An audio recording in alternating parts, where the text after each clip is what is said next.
Hello everyone, and welcome back to another video here on the Wound Up channel.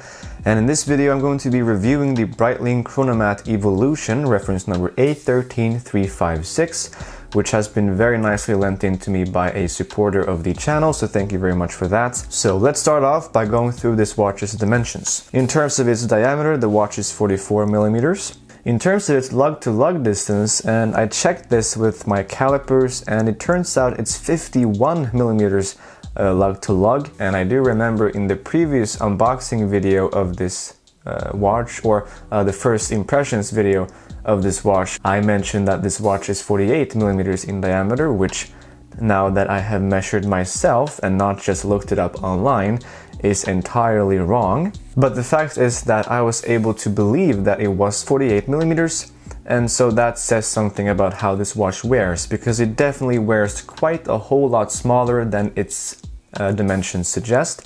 And also in terms of its thickness, this watch is very thick at 17 millimeters, but I mean, you don't really notice the thickness that much on the wrist or on the side profile here. I mean, I'll pull up a picture of the Tudor Black Bay with the in-house movement, and it kind of looks almost the same thickness, but it's not. It's quite a few millimeters thinner than this watch.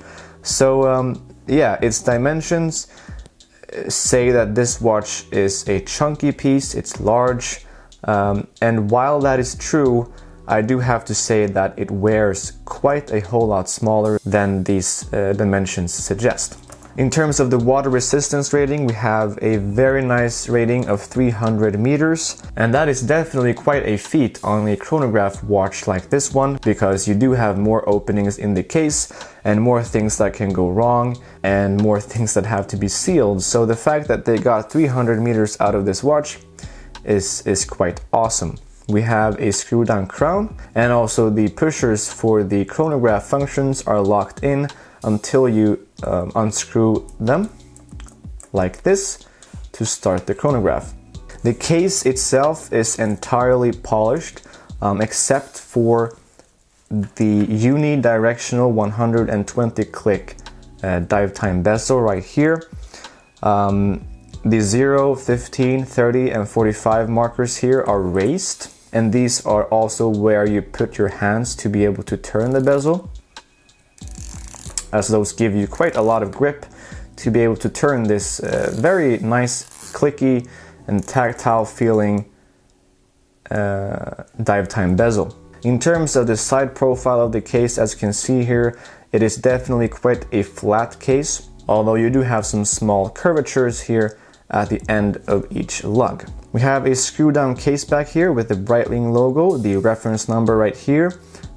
We have the fact that it's a chronograph here. It's a certified chronometer. It is manufactured in Switzerland, and it has 300 meters of water resistance. In terms of how much this quite chunky piece weighs, size to my 19.5 centimeter wrist, so yeah, 200 grams, that's quite a lot. And you definitely notice this watch on the wrist, and also like this in the hand. It does feel very solid, and yeah, overall I like it. We have a sapphire crystal glass here up front. It is curved, as you can see, and it does have Breitling's legendary AR coating, which gives off these blue reflections every now and then that look very nice. In terms of the dial right here, we have a gray and black color scheme. We have polished and beveled center hands, and also a nice detail on the counterbalance of the chronograph seconds hand. You do have the Breitling logo, which looks fantastic. On the 9 o'clock position of the subdials, you have the running seconds for the movement, and the seconds hand here is shaped of an airplane, which is also a very nice touch. We have applied markers with lume on either side of the markers. I have never seen an application like this before, but it looks extremely cool. On the outer ring of the dial here, we have a tachymeter scale. And on the inner ring of the dial, we have the percentage of the hour, which is quite interesting. I've never seen this before in other watches. I know that Breitling do this a lot, but I have never kind of understood why. because as it would be now, the time would be 12 and 12%, but in reality it's 12.7 or 8. So I don't know who uses the percentage counter instead of the normal minutes, but yeah, that's what the inner piece here shows you. We have a framed date window with black text and a white background, and in this case I do like the background of the date wheel to be white because it kind of blends in.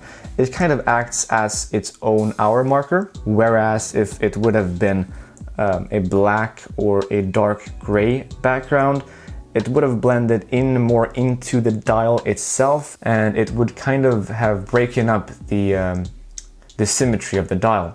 We have an applied Breitling logo here, which has a lot of nice details and is very well made.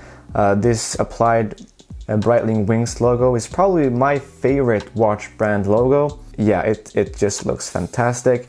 And below that applied logo you have a bunch of text. We have Breitling, we have 1884, we have chronograph, officially certified, and then automatic at the bottom.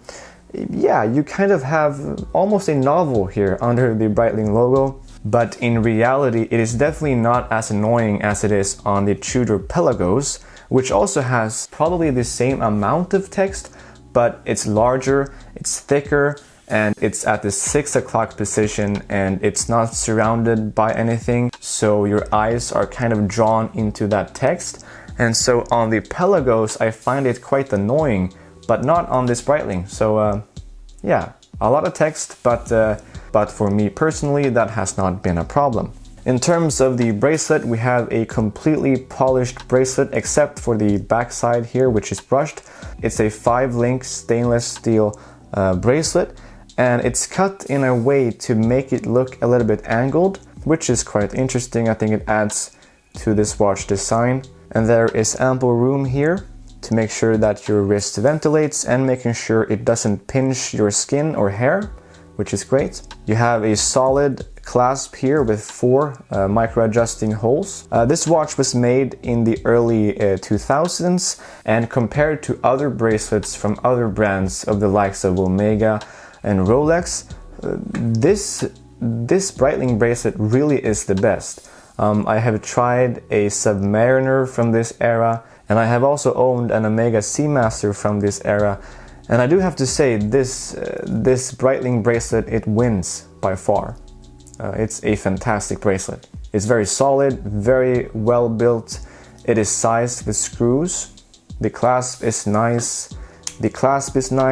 And yeah, overall this bracelet is very nice, and especially for the time period that it's from.